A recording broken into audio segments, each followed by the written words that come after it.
There we go. Right. Just double check a few more links. Get that one sorted. What's this one? Keep that one open. Close that down. Close that down. Close that down. Close that down. Double check these.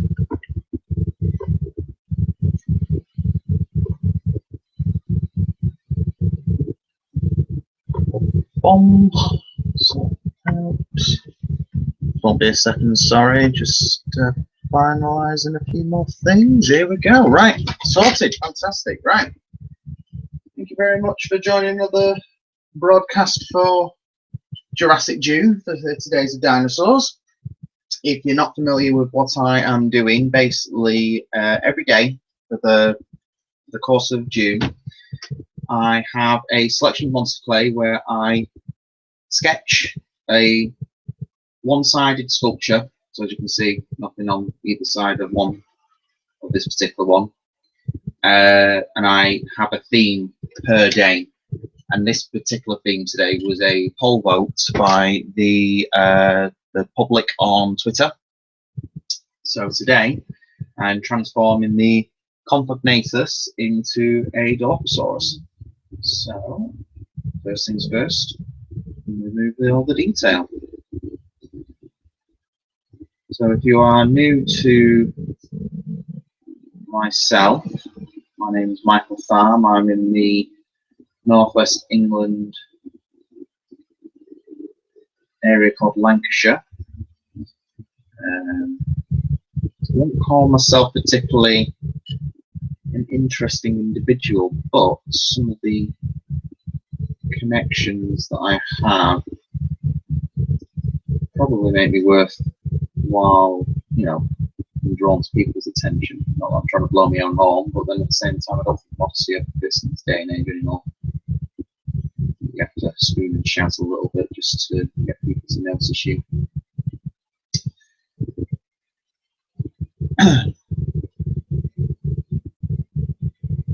Just take all this detail off and start with a new sculpture. So what we do is we take all the detail off, and depending on what there is as well, keep some of it as well. So I'm going to keep some of these throat pieces, but I'll probably resculpt into those a bit further on. So because of the shape of a Dilophosaurus skull in comparison to a Compognathus, in terms of a sculpture, because this isn't a one-to-one scale, first thing I'm going to have to do is remove this arm. Compii was this small, but not Dilophosaur. Dilophosaur had, from what I can tell, looking at the skull reference that I have here, is a lot smaller eye socket.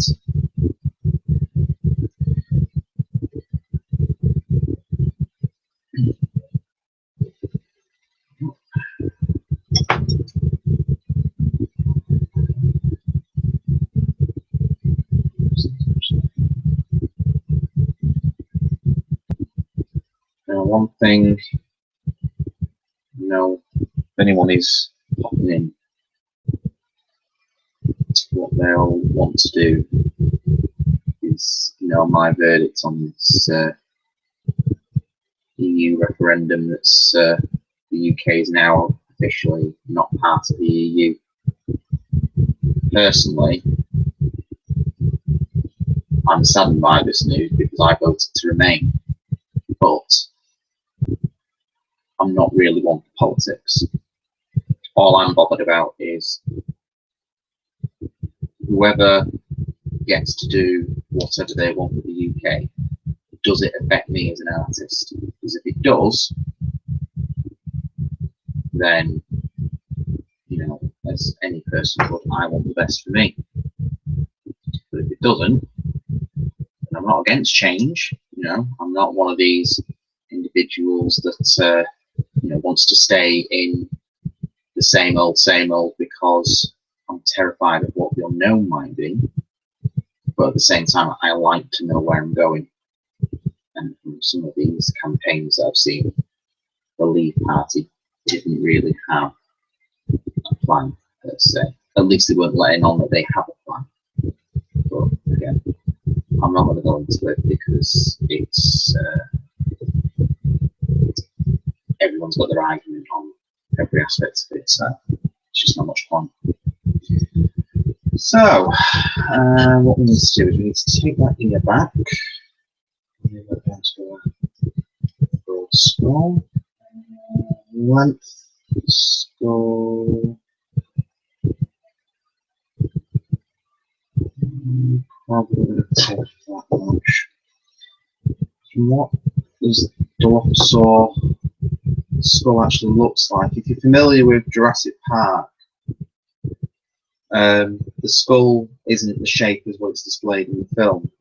They displayed it kind of like a bell shape, if you will. So the snout kind of rounded off at the end, and the jaw was flat. Where in reality, the jaw on a Dilophosaur kind of arches up at the bottom on the lower jaw, and then at the top it has, the only way I can probably describe it best is that of, say, like a crocodile. So it has the initial bump where the nose would be, and then it kind of like curls up and then comes back down again.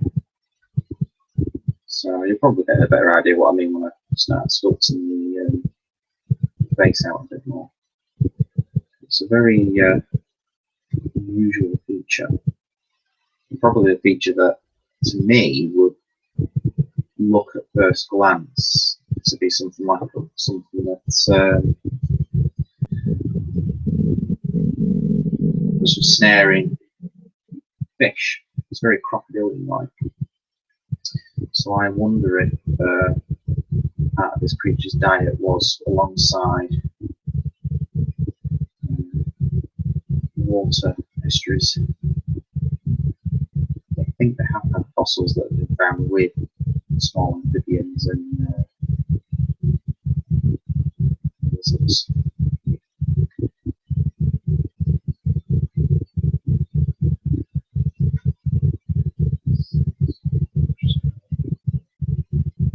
Before you even get to the crest, there's a distinctive look in the shape of the upper jaw. It's very triangular.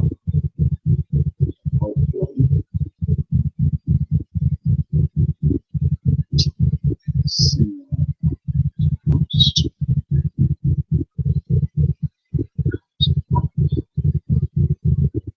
And thanks very much for the retweets as well. Any retweets that you can do on the live streams is much appreciated. And if you're able to talk in Hangouts as well, please feel free. I'm not one for staying quiet. I like to try and make conversation as much as I possibly can. It's beeping for something. Yeah. Beforehand, I was on Periscope doing this, and it was a lot easier to communicate with people because their messages would pop up on the screen. Whereas now, using Google Hangouts, I'm not sure whether people are actually able to comment or not. I do like a good conversation, especially if it's from people from a paleo artist or a paleontology background. Although I do enjoy doing this sort of thing, I also like doing the science aspects of it as well.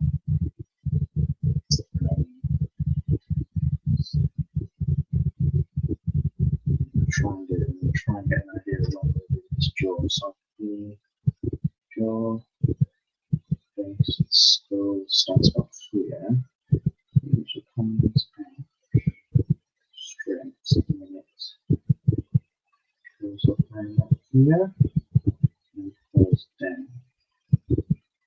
So, probably want to take the jaw back.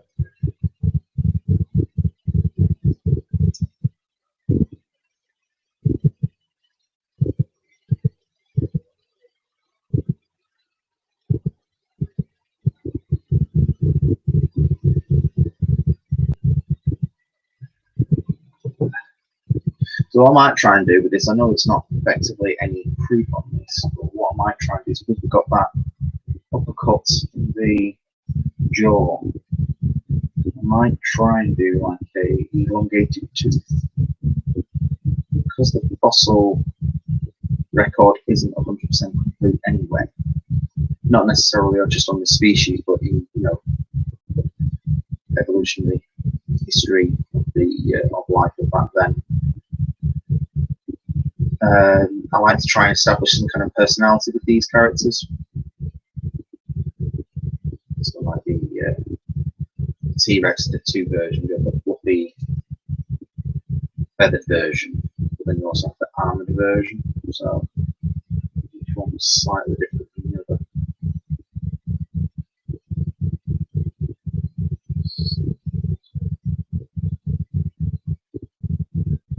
Now, for any artists that are out there watching this, the stuff that I'm using is called monster clay, and it's a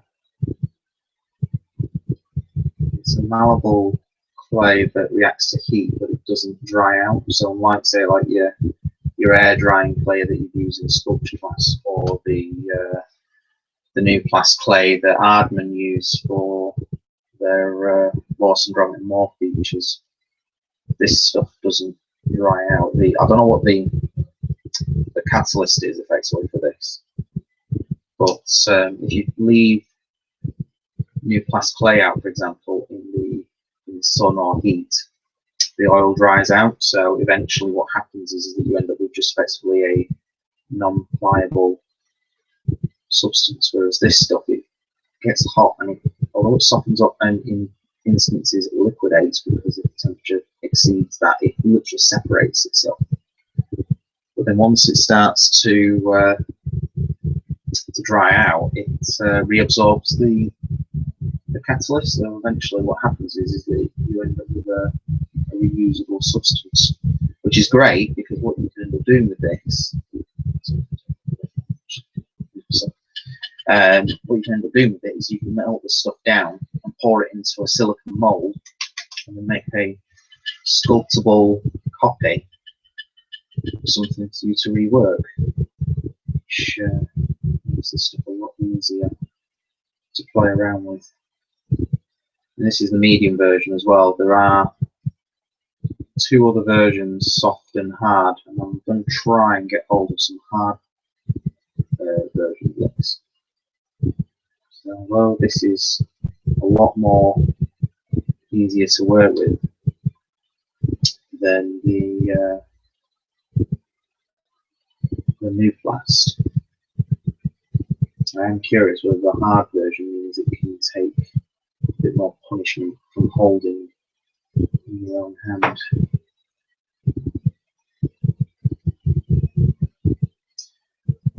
And if anyone's wondering why I'm only doing one side of this, the term for these type of sculptures is called a sketch. So like if you were to roughly draw out an idea in a sketch pad, just to give you an idea of your shape and your form, but it's not a final idea. It's more or less what I'm doing here.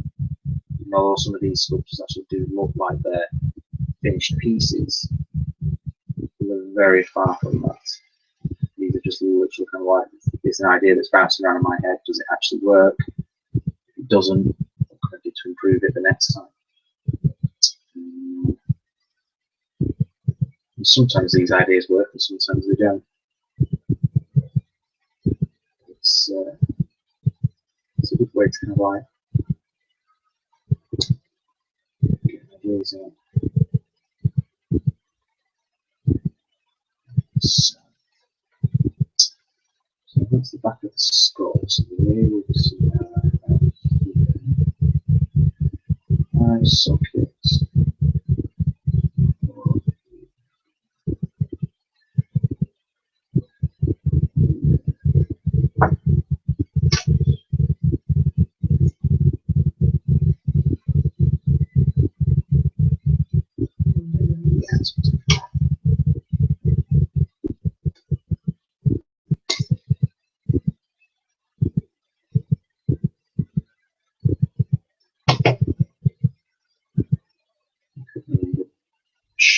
Smith.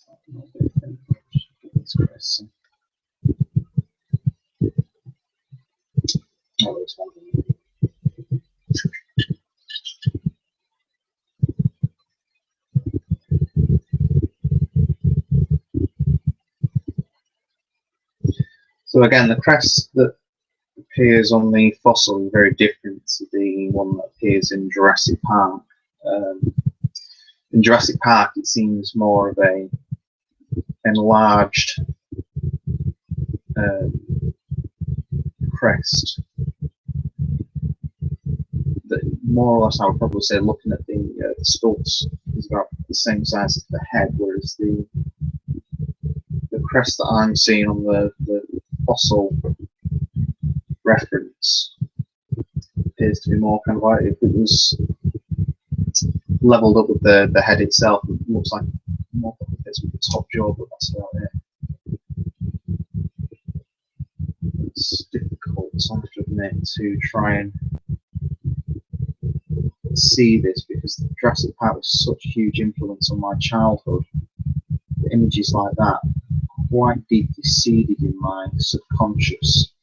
So when I was doing the Confognathus, it was very hard for me to disassociate with the Lost Worlds design.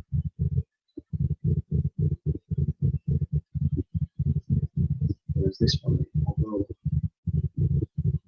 Dilophosaur was my favourite of the dinosaurs in Jurassic Park, I'm very attached to both this version of the skull and the version of the Sam Winston team designed. So hopefully this should come out quite nicely. As I say, that subconscious draw to the original design is always still there.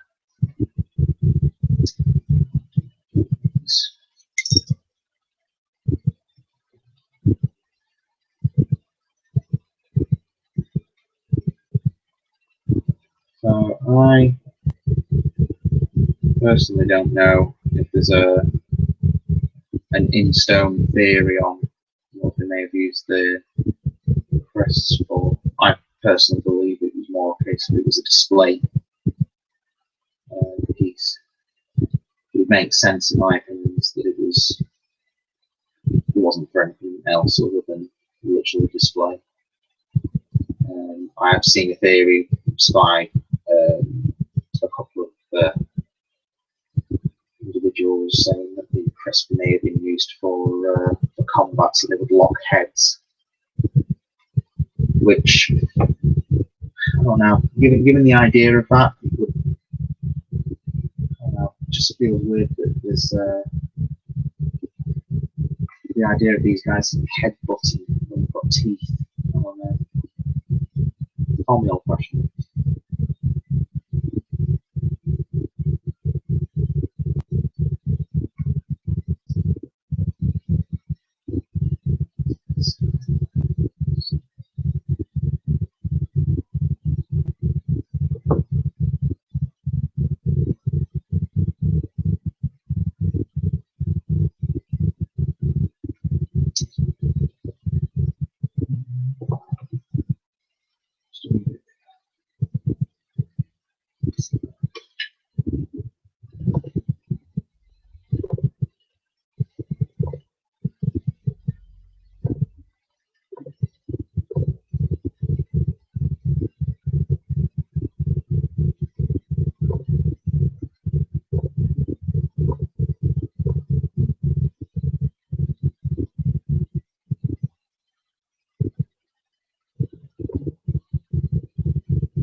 Yeah, got lost your interest then.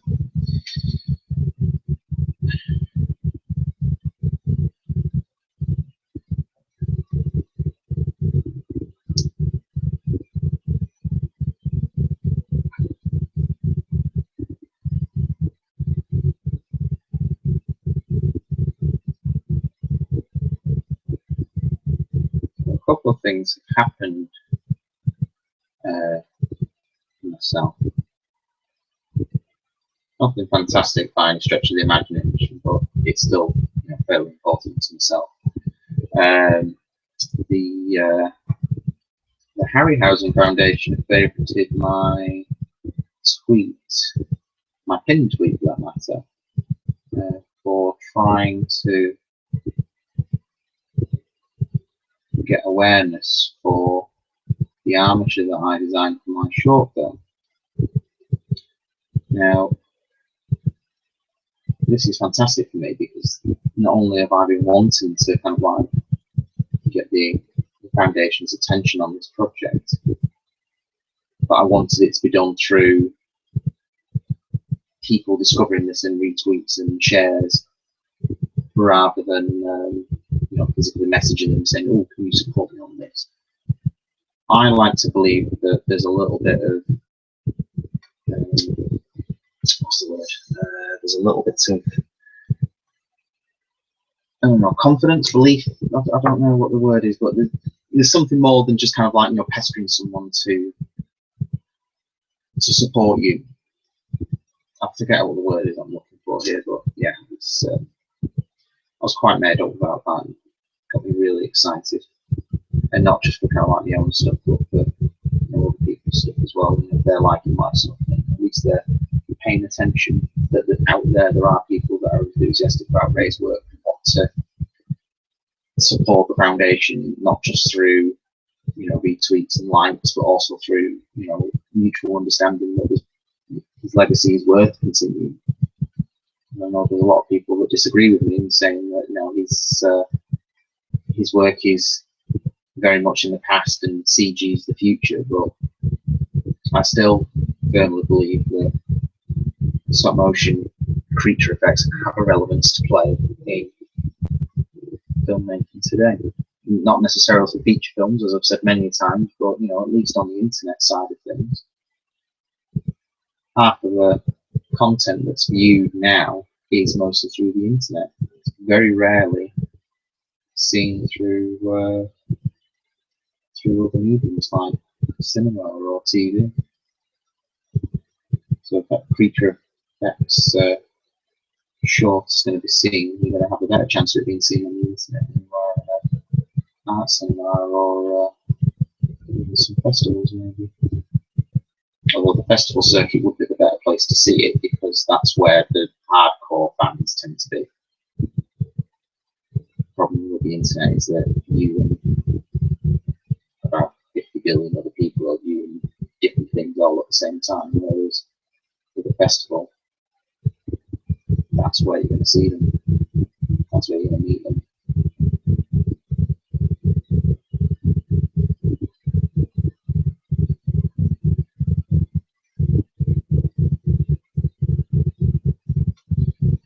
So, back to the dinosaur sculpt. So, this guy is to have, that's how I can describe it.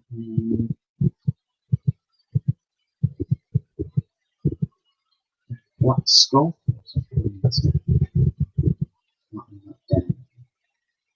It's not like a rat's skull where the brow comes down. It's almost like it's merged in on itself. The bridge above the ear looks like it protrudes a fair bit, so it might even be a case of.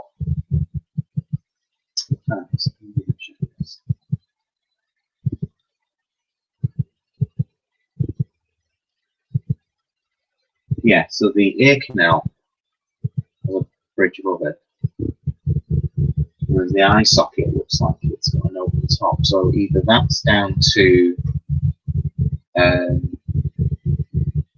the recreation of the skull, or the time that's taken for that skull to fossilise, that it's become damaged. And again, a lot of people just assume that when you see a dinosaur skull, it's it's been restored in a museum, that's how it looks. It's not always the case. The pressures of Earth's geology will move and force those shapes into place. So a lot of it, as with anything that's through paleontology, is, you know, a good chunk of guesswork. We don't know if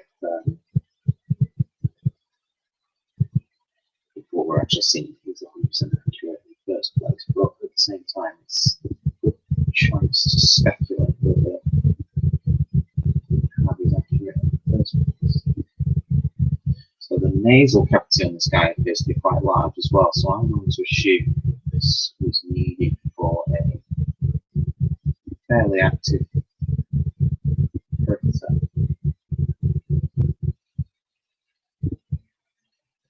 There does appear to be as well, like this, again, this reference that I'm looking at, there does appear to be a channel that comes up through the nasal, so it may have had this kind of like crocodile tooth thing going on, so it might be on the same stretch.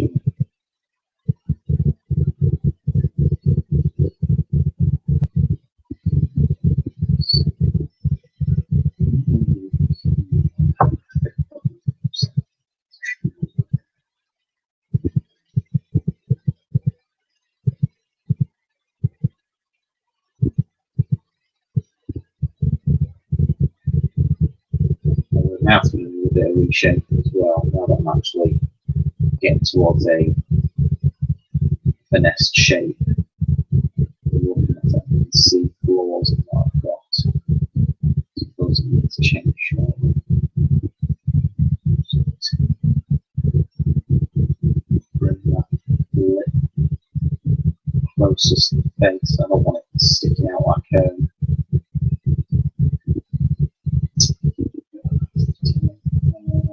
I don't want it sticking out too much like a puckering up. Just needs to be a sloping, just kind of difference between opening the jaw. I'm not sure whether I'm going to stick with what I've got here at the moment, where the lip goes all the way to the back of the jaw, or whether I'm actually going to incorporate the jaw, like I have been doing a lot on the dinosaurs. Because to me, aesthetically, the lip going all the way to the back of the jaw looks more reptile, and it works better on the carnivores than it does on the herbivores, I think. But then at the same time, maybe adding that in will give it a bit more dimension. So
the next step for this guy, I think, is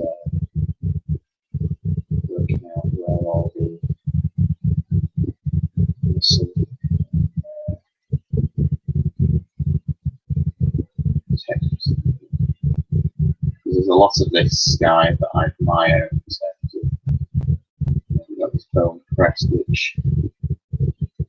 aside from most hadrosaurs, I'm not the luxury to sculpture, so this is an opportunity to kind of play around with the look of this crest.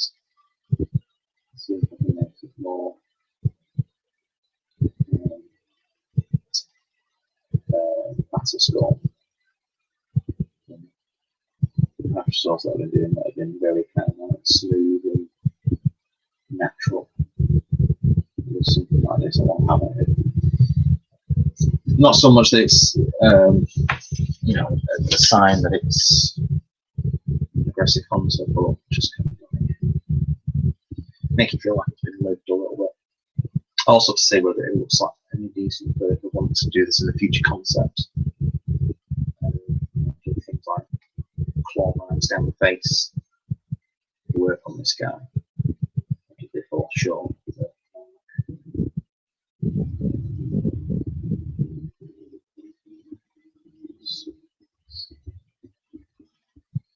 the tools that I'm using are what I made from home.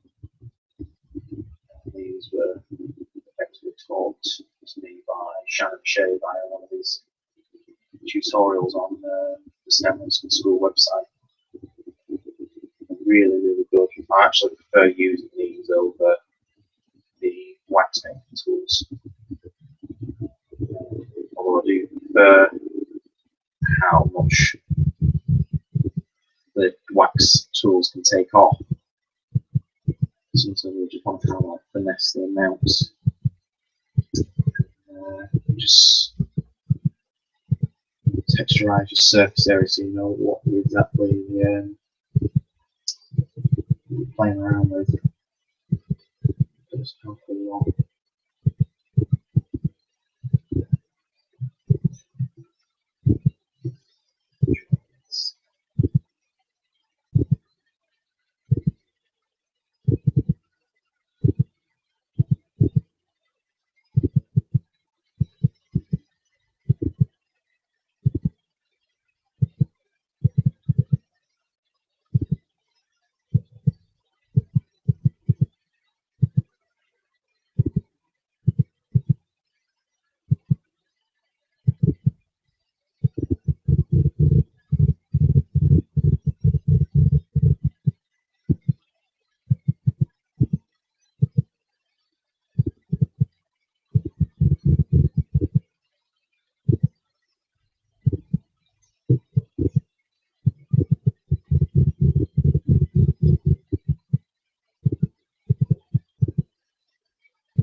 What I'm trying to do is build up that more a little bit.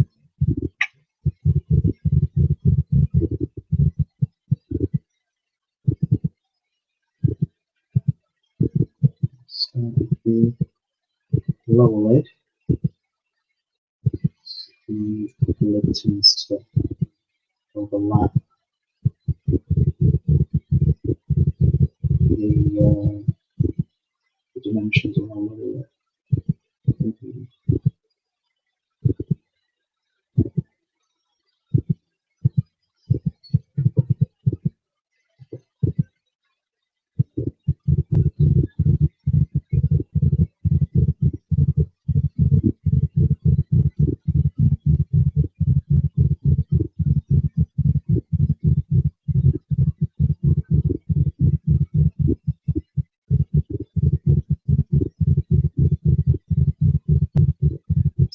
Try and do some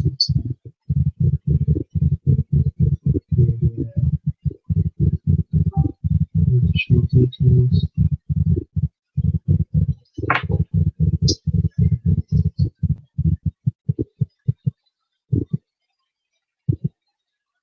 So what I try and like to do is give a neutral look in the eyes. I don't like to do it as aggressive or passive. I just neutral, or at least what I would imagine that the weight of the eye may look like.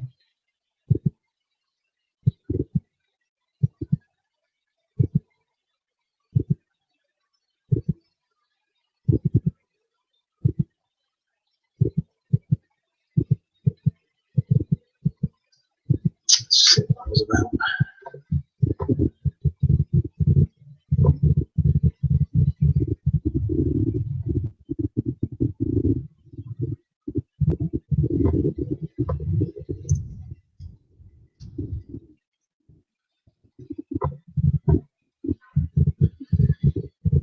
So,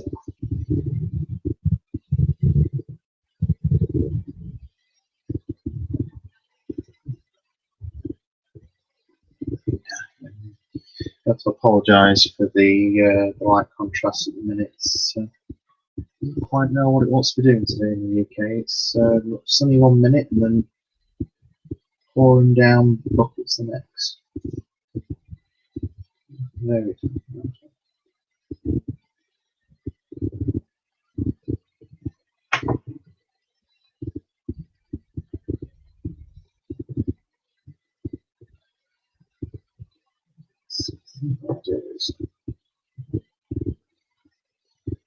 And just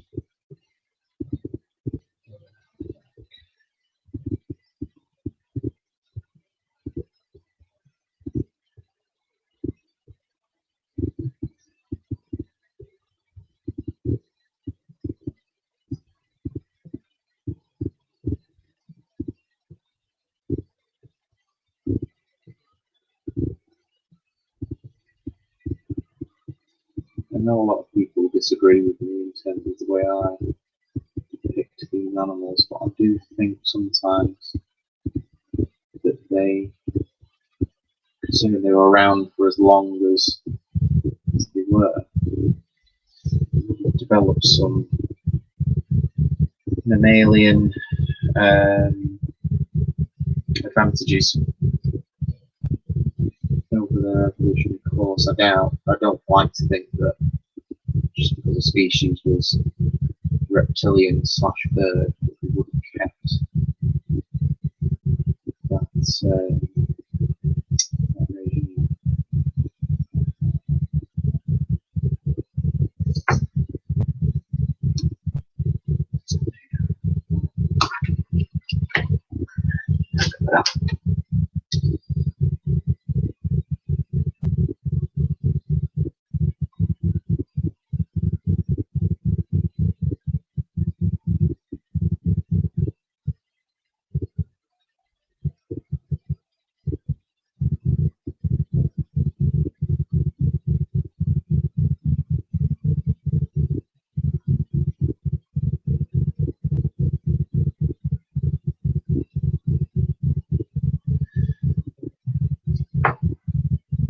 Also, I think as well that considering that we had mammal-like reptiles prior to the dinosaurs, some of those evolutionary traits would have carried over in evolution in terms of dinosaurs.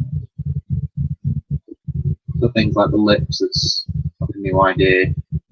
I've always had a feeling that they would have had some kind of lips, especially on, say, like the podcast. I was watching a documentary the other night regarding the silent extinction of giraffes and how there's only some in the world. And I was watching some of them feed.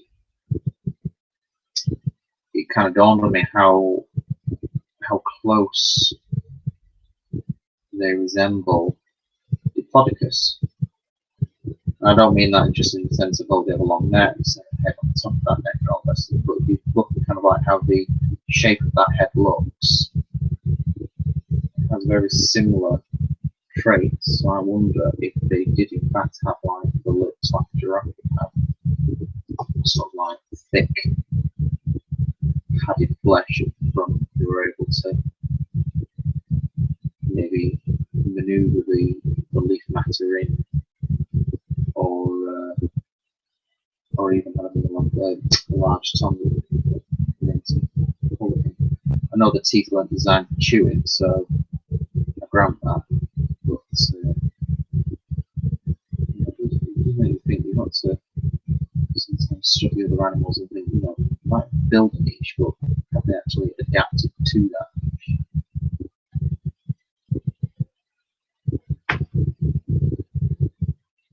The similarities between the two.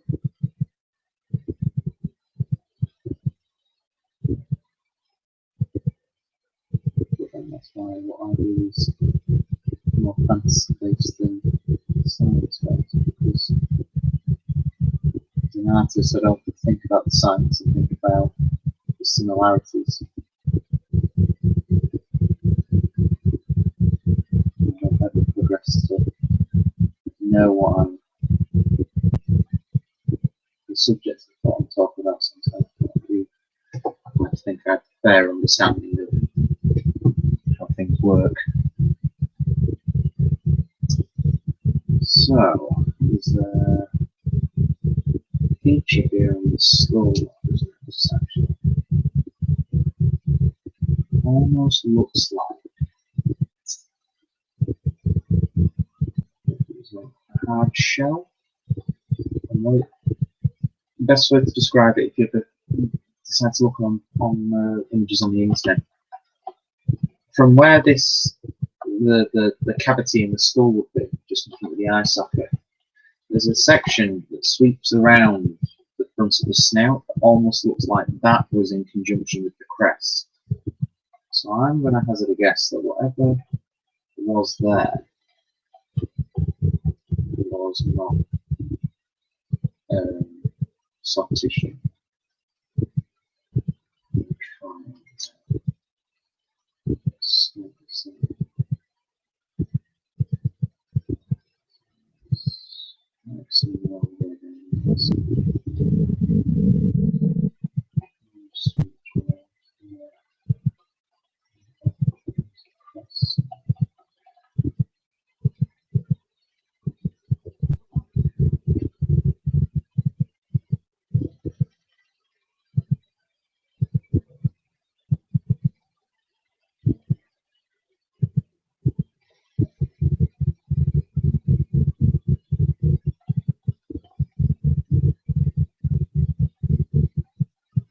So maybe that snout is probably more like a crocodile than a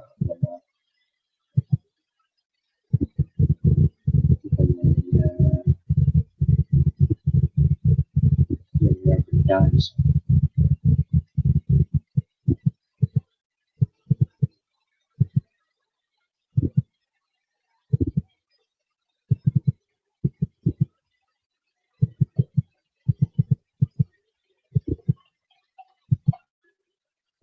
There's a flashlight in.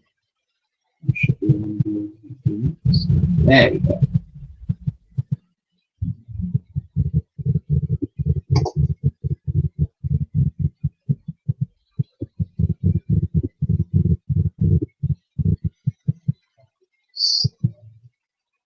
Too long, especially.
hopefully it's not going to cut the power.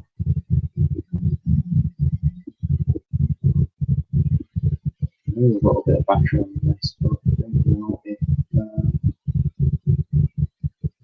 Wi-Fi downstairs is affected or not. Let's find out.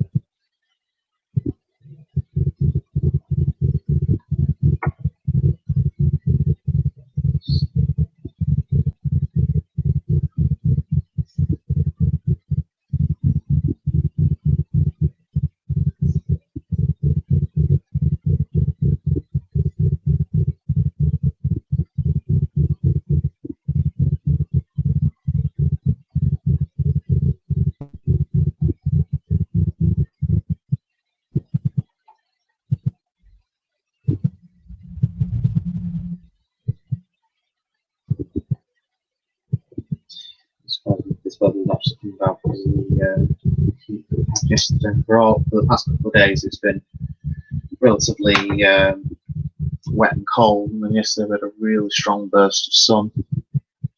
It does make me wonder if it's kind of like come on because of that, maybe.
Yeah, I'm going to guess that there's should definitely be a tooth there. The shape of that skull, especially with the groove being right next to the nasal cavity as well, that would usually suggest to me that this seems to be some kind of a tooth.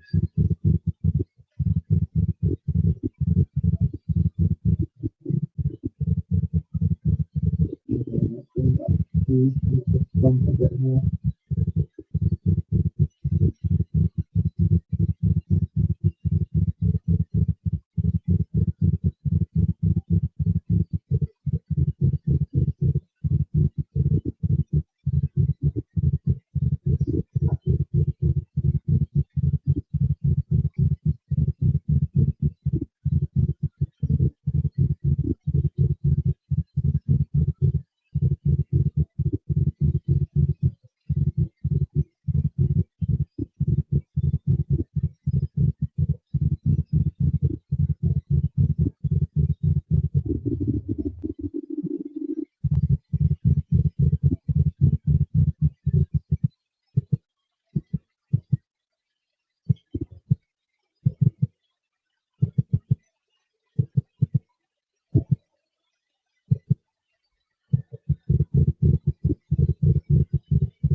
a second.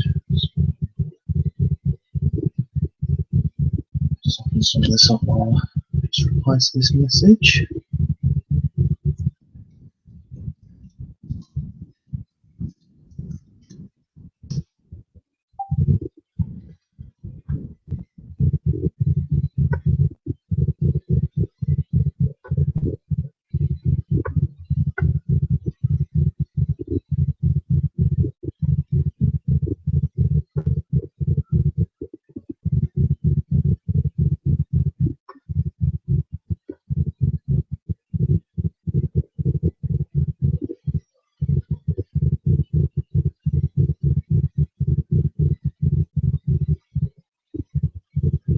God, that's not post.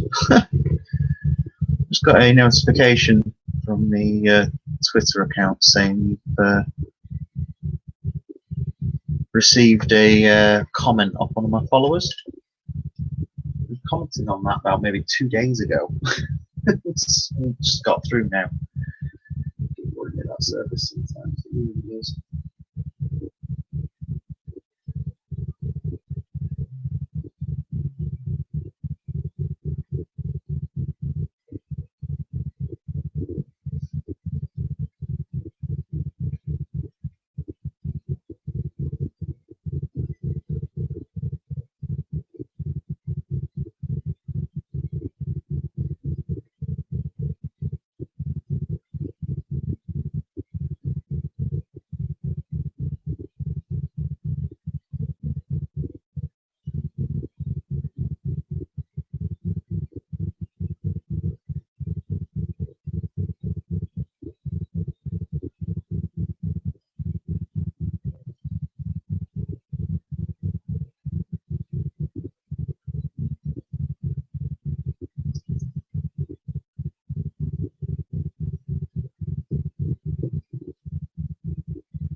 One interesting theory that I've read quite a few years ago. And I can't remember if it was for the Dilophosaur or whether it was for a different animal altogether from around about the same time, was that this guy may have had a venomous bite. The clue being that there was holes in the teeth to suggest that's where the venom would have come out. So if that is actually accurate, it would make Jurassic Park partially true. But it would have been a bite rather than a venom that's spat out. Although I do like the frill aspect of the Dilophosaur, but I don't know, there's a part of me that thinks that works on a small animal, not necessarily on a large one, but then it's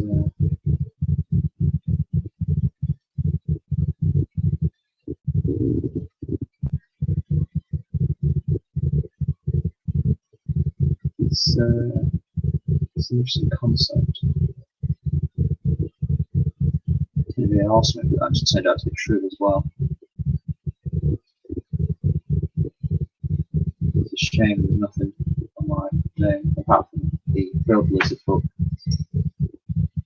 That was literally a defensive mechanism.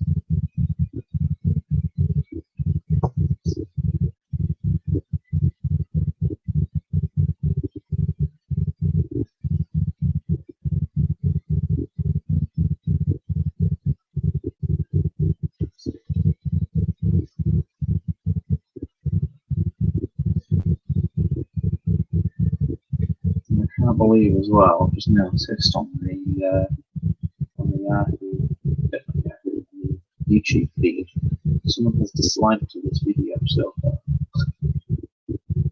So this is either two things: either they don't like the video because the quality of the picture isn't fantastic, don't like my voice, or they're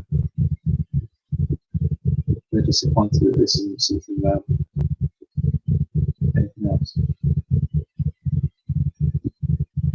So anyway, I'm not really bothered because I know not everyone's going to like this. But second of all, give a monkeys what you thought.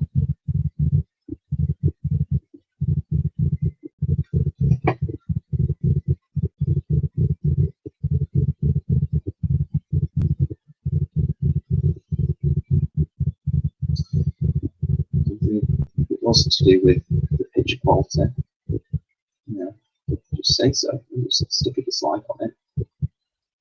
It's a problem with a lot of things these days. It's the number of spooks. Everyone's rather hide behind a digital face than fess up to something.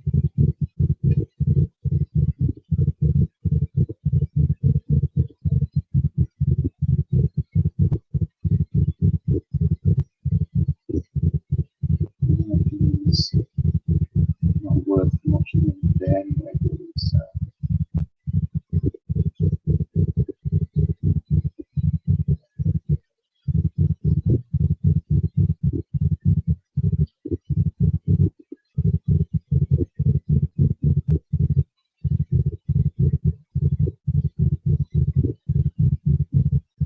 I'm still annoyed that the fact that Periscope still haven't sorted out my my argument. Deactivated my account on grounds of inappropriate content. Well, what you're seeing here is exactly what people on Periscope saw. So if this is offensive to anyone, then please feel free. Let me know in the comments so I know if your part of the world is offended by play or hands or maybe even two. So I find that really annoying. Especially how they say a team of people are working on your claim. It's been 4 days now since that, and I've not heard anything. So either they're not going to get in contact with me because they don't think I've got a ground of anything to sit on, or they're not contacting me because there's only 4 people in the office that can deal with one problem at a time, and I don't think there's that many people in the world that will have this situation. I think the majority of the time we've got other more pressing things to look out for.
The other aspect as well is if it's not something that's actually genuine, it's something just a troll. So there's one person that I watch a lot of on YouTube called Gaming Beaver. He was saying so himself that there are people out there just to kind of like dislike other people's work, not for the sake of that they think it's terrible, just for the sake of they just like to cause drama.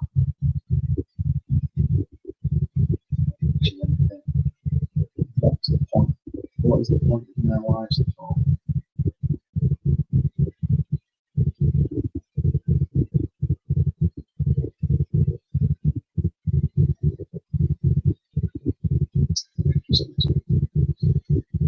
Build a bright eye socket. I'm not overly keen on. It's not quite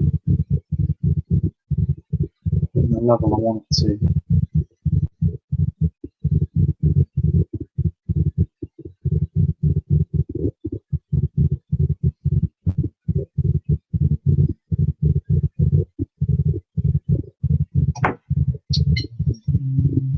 It's nice.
I think what I need to do here now is I need to just leave it for a few minutes to cool down. The clay is starting to get a little bit too soft now. Just need to give that a few minutes to chill out a little bit. So what I prefer to do right now is I prefer to stick it into a little cool area, like a small freezer or something, just to let it solidify a little bit, so that it wasn't going to be too soft. Just the cool temperatures when they harden, solidify, the clay will be able to be put some finer detail in there as well without it manoeuvring too much of the clay.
So, I think what I need to start tackling next is the.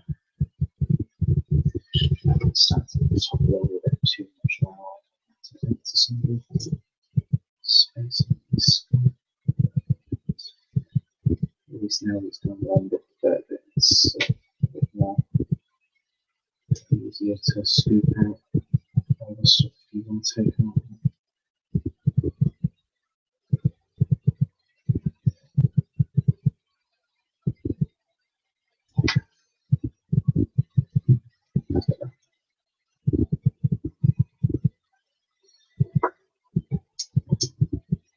Yes, I think the next stage, what I want to try and do now is add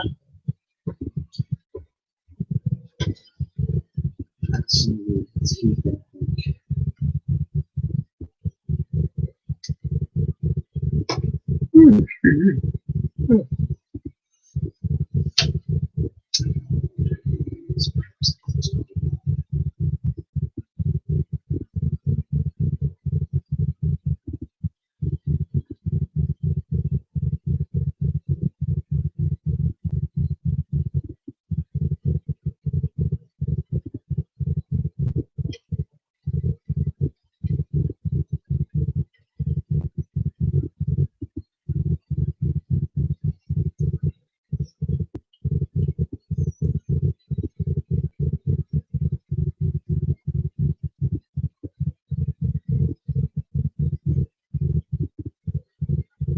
These teeth are quite large.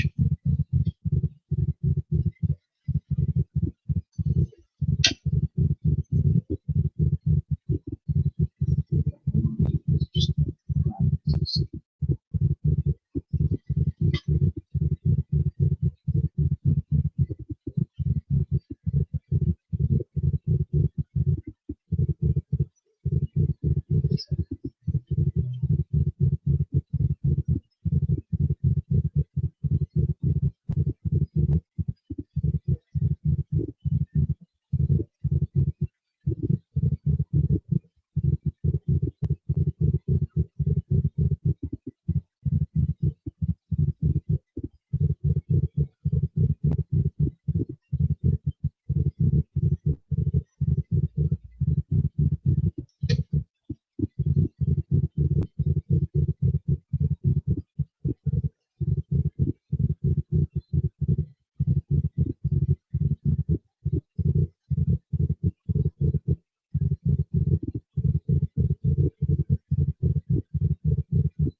it's just an idea.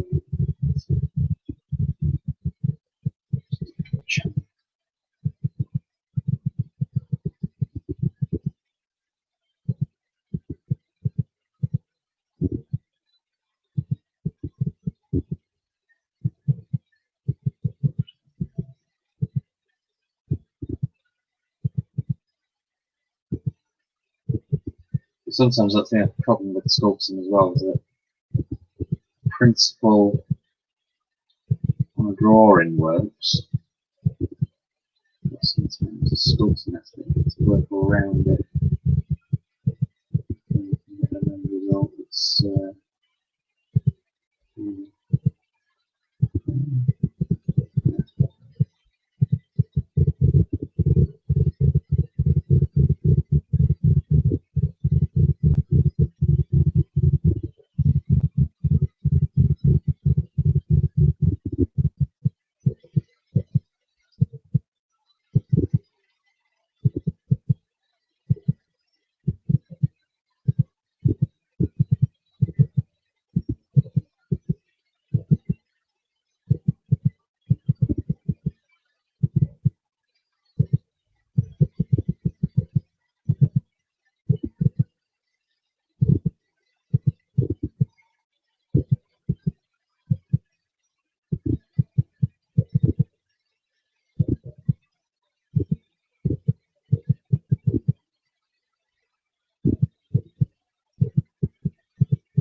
That's that one done. well, not what's going to do that doing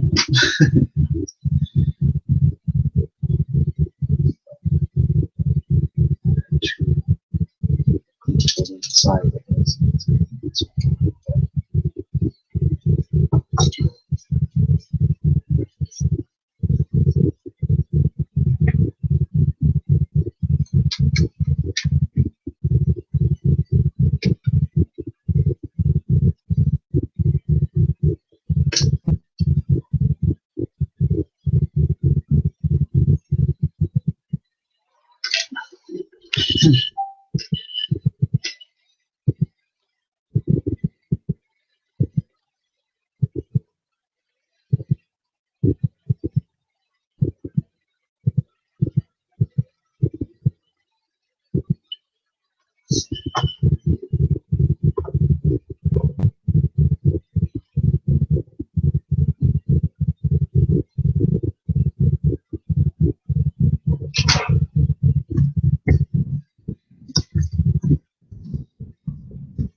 So,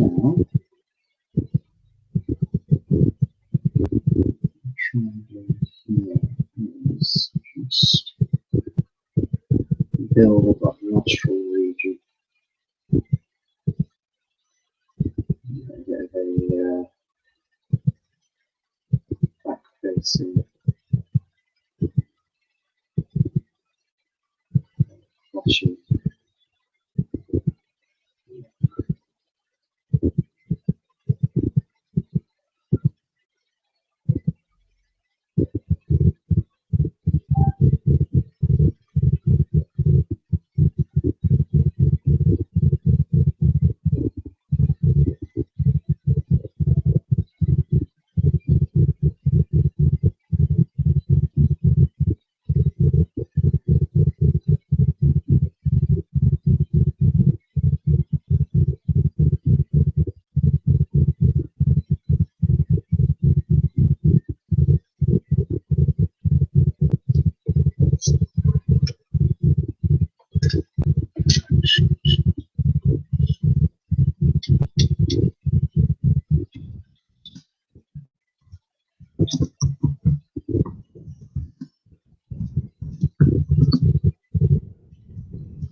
A second, guys. Just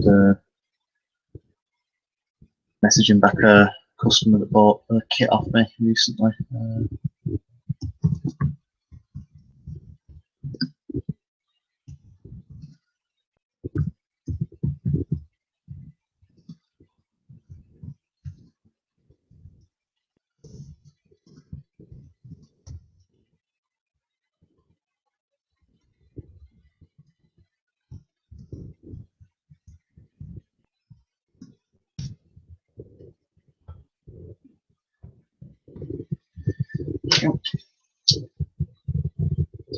Right, so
A little bit flushy now. It's, I don't know what the general consensus is on the crest, but I like to think they go parallel up. I'm going to put some grooves in there a bit later on. So I'll get the crest looking a bit more presentable. Let's tie into a bit later on. So,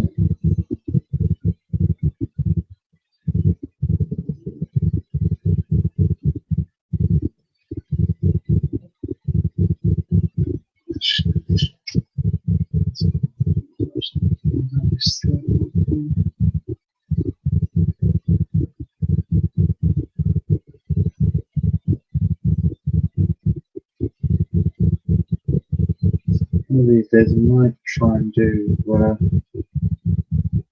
incorporation of my take on the dinosaur with the Jurassic Park next door. As I said before, I don't think it's proven fact. I think that's just artistic license on Stan Winston's front, but it was a nice feature. It's something else. Just don't know whether it suits us a large dinosaur, but I suppose it makes sense in some ways. Especially like styrofoam, it's larger. Like praise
Oh, nice. If anyone has seen the work of Shannon Shea, have a look on his Instagram. He's working on a T-Rex sculpture based off like the early 1900s. designs by Charles Knight. And he's just come up with. He's just posted a facial shot of his T-Rex. It looks absolutely gorgeous.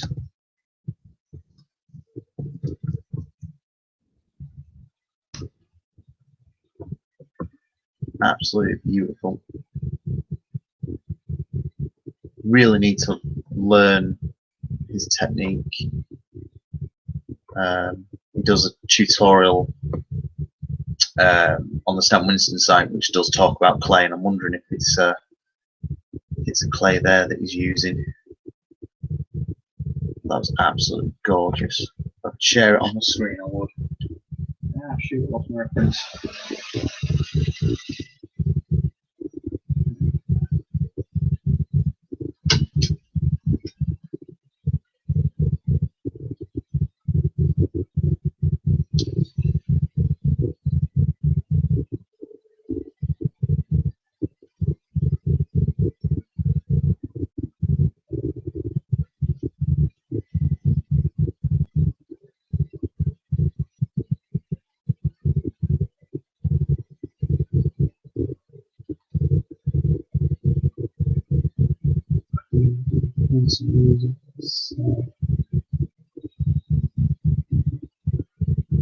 Distracting, just listening to silence. When it's raining, it's not too bad. It kind of distracts me a little bit, and the sound of the rain hitting the window is quite relaxing. It's complete silence now, but the whirring of the fan on the laptop does get a little bit.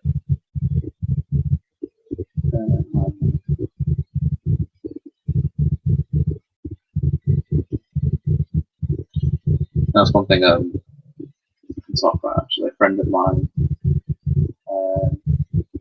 Jurassic Collectibles on YouTube, he's just done a bit of a review for the new Independence Day film. If you've not checked it out, I strongly advise check it out. Or what's his name now? I forget his name. Give me a second. Pretty sure it's Jeremy. Shoot. I'll do that. Let's go. Jeremy Jans, I think it's pronounced. Yeah, Jeremy Jans. He does film reviews on YouTube. And they both said more or less the same thing, but it just didn't have the same impact as what it did for the original film.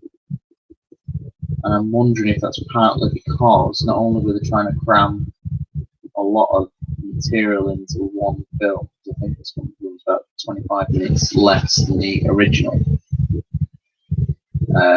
but it also features quite heavily with CG effects. Now, if you think about the original, yes, there were CG effects in there, but then there was also a lot of practical effects. And I think some of those scenes, regardless of the story, would have been better executed had they been in practical. Although, according to my friend, he was saying that the director stressed out so much over the first film with practical effects that he probably more likely to do away with this film anyway.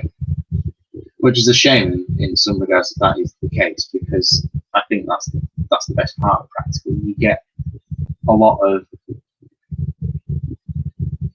material that you can filter through and find that hidden gem. But then I suppose in this day and age, time is money. And if you ain't got time to shoot it right, then you do it the quicker and cheaper alternative. But I think sometimes that's not always the best attitude to have with these sort of films. You know, you can do retake the person, fine, to get that right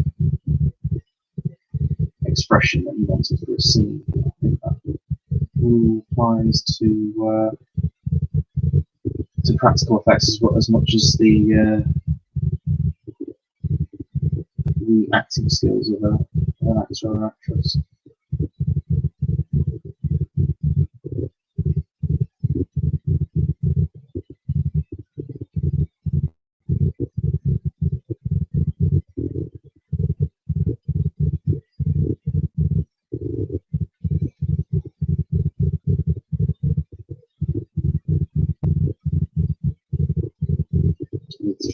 the soundtrack actually. It's what type of music is as well. So I think that'll be another interesting thing. So I think the score works quite nicely on the original. We get to hear the score for this sequel. Interesting to see if it's good. I would start playing it now. Except for the fact that it'll be banned and flagged for copyright infringement as soon as I post this video on YouTube. So I won't be doing that.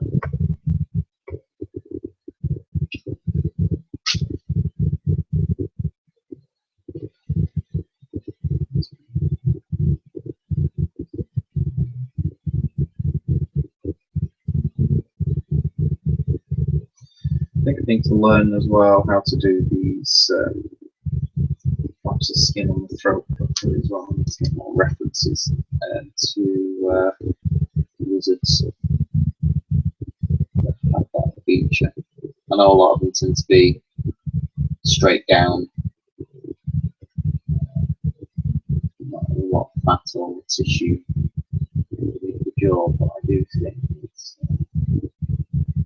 larger the animal, the more chances that of having something of that nature. Because I think it flashes their neck out a little bit and makes it more artistically pleasing to see something that could swallow something rather large. So I do think these types of animals would have made that just the jaw, like a snake, to go for larger proportions.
What I also like to do as well is I like to add these flaps of skin on the upper part of the neck as well. When I go to zoos to study lizards and reptiles, I do tend to see a lot of this loose skin factor on like iguanas and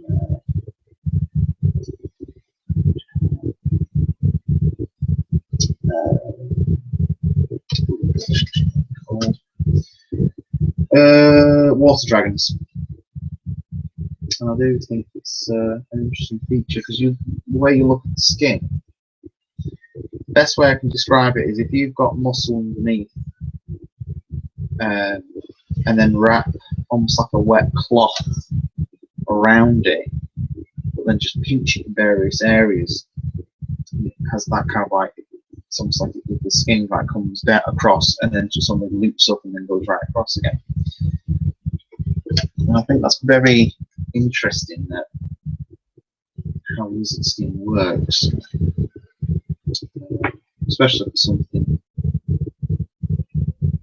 like I can't imagine anything on modern mammals that has a similar sort of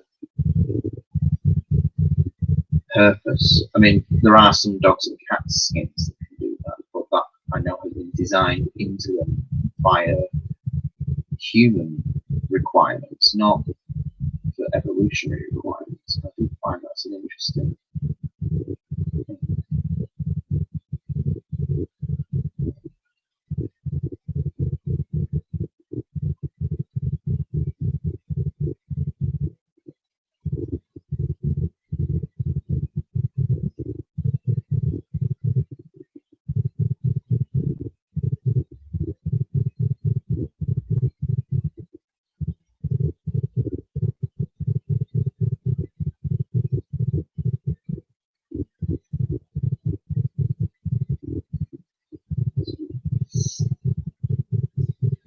One thing I'm not sure what I'm going to do with this guy is whether I'm going to put kind of like quills on him or not.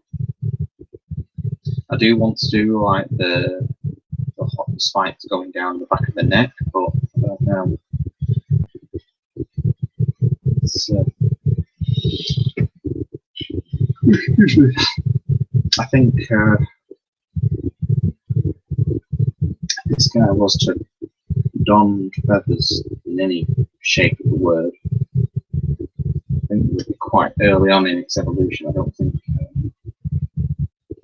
we'd be like full on feathers yet.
It's all kicking off today.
down to the teeth now.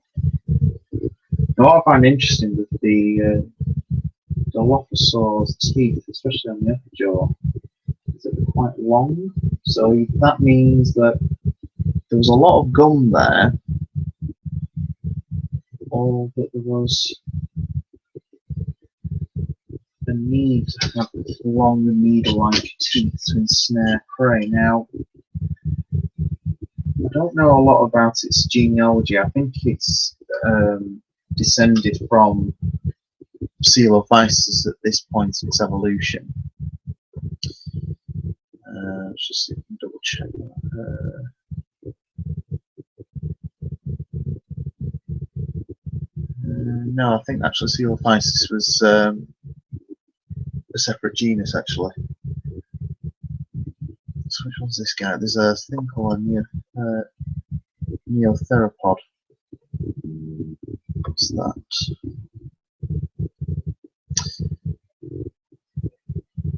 Okay, so the neotheropod is a descendant of dinosaur, pre-dinosaur reptile. So it looks like you got a creature called a theropoda, which I've never actually heard of. Actually, I'll have to look into this one a bit more. That's interesting. A bit more on that genus.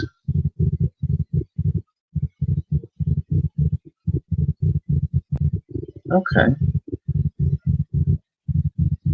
Yeah, just if you get to this far in the podcast, look for it on Google for a creature called a theropoda. It's Theropoda. Theropoda.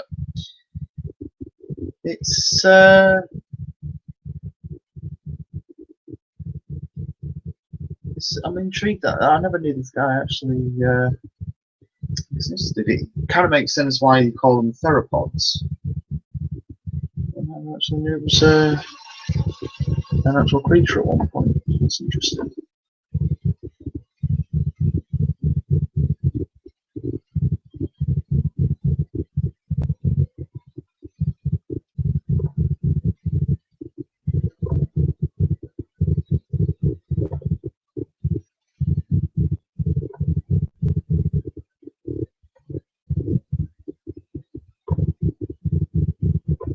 So in other words, then it's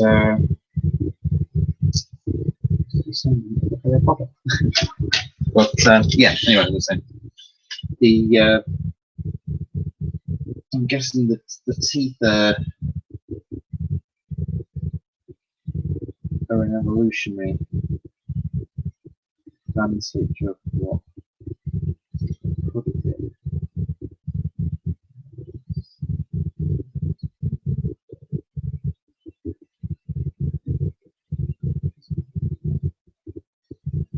You also arch rounded there as well. They're quite hooked and not straight.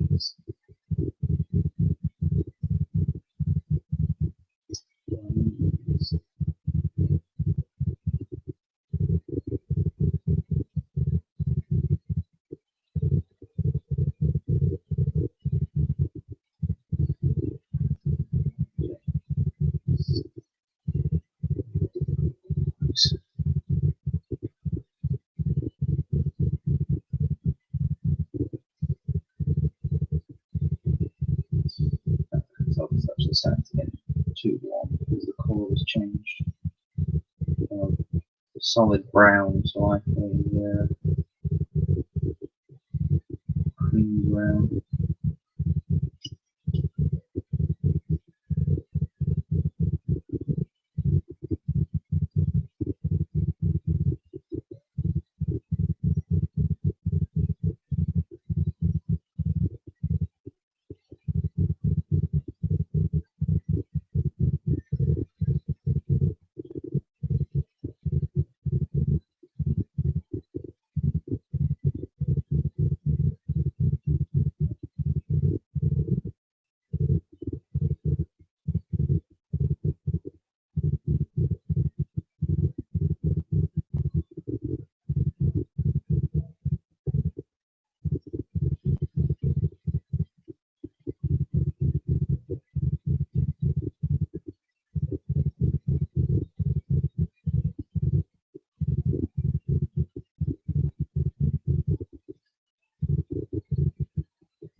this guy. He's too quiet. Oh, yeah.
keeping place.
Yeah, man.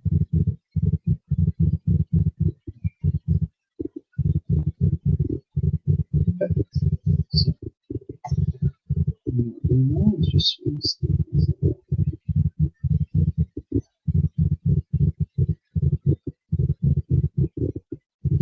it's starting to get there. Few defects here and there that I just need to kind of like, rectify on, but it's not too bad with this. It's probably one of my favourite carnivals that I've sculpted.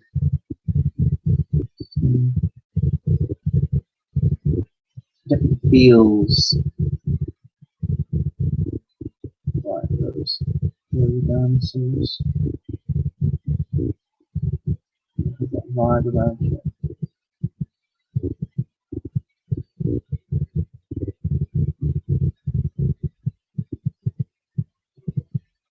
What I might try and do actually.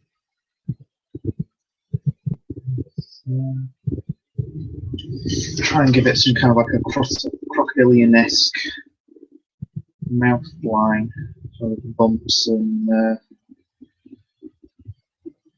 such.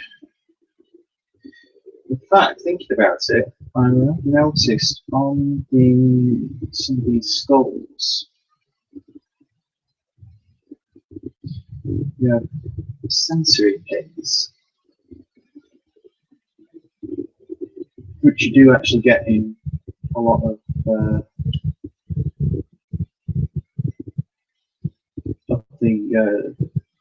dinosaur genus that's more relevant to what was it called? Spinosaur and Baryonyx. So perhaps this was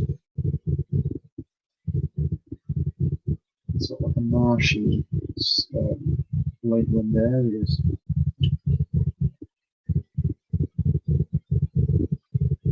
I think these these pits that are on the snout. And it still seems to be only at the front and just coming down the tip here, so that would indicate to me that the majority of this snout would be under the water. But there's some of the videos then that would make sense.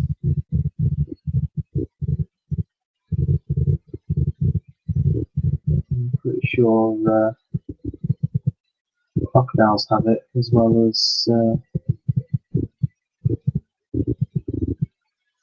certain animals, reptiles.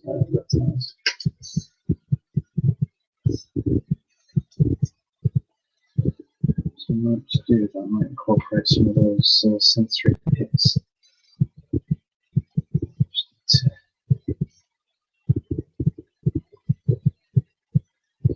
try and see if we can duplicate these functioning.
Oh, jumps up to 5 views, 3 views. Hello. Some interest.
Right, so what to try and do now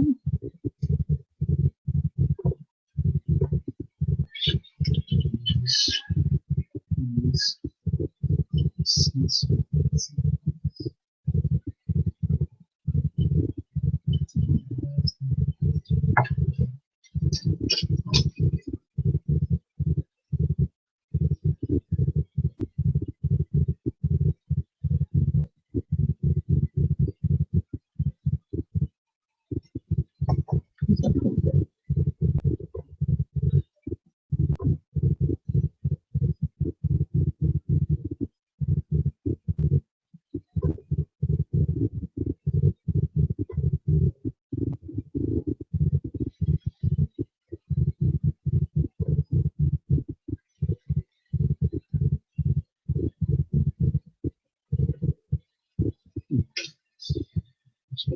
message on the Instagram. Just came up then and caught me off guard because I thought it was someone commenting on the Instagram.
scrolling to see if I can press.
claws.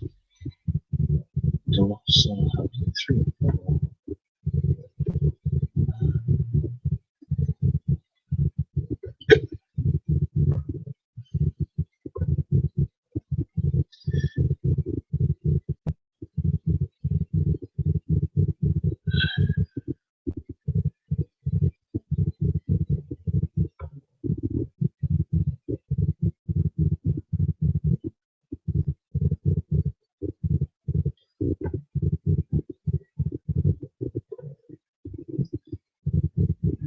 I'm sure I saw a photo somewhere of the hands. It looks like it was 3. There we go. So.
Excuse me. Oh, It's not going to get some this and that. oh.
That's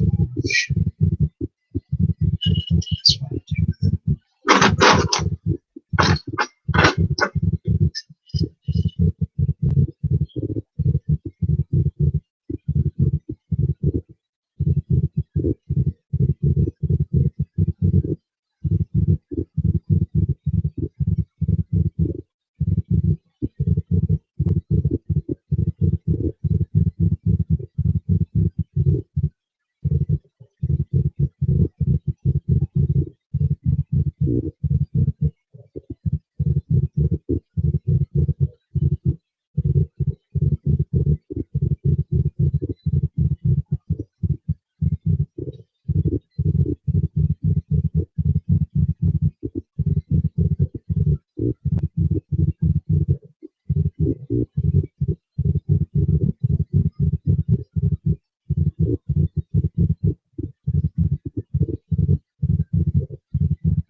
Well, I think that is more of a separate sketch. So, there you have it. It's one Dilophosaurus bust. So, hopefully, anyone that's popped in has enjoyed this and seen as much as they want to. Next public vote, I think I might cancel because there's an idea that someone's given me, so I'm going to give it a shot. So, although whether I'm going to be able to achieve it or not is another question.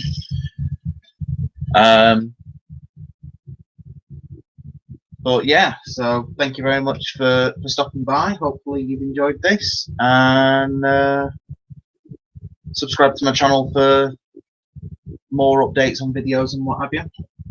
Follow me on Twitter at Mike Farm, Instagram at ML Farm, and yeah, thanks very much.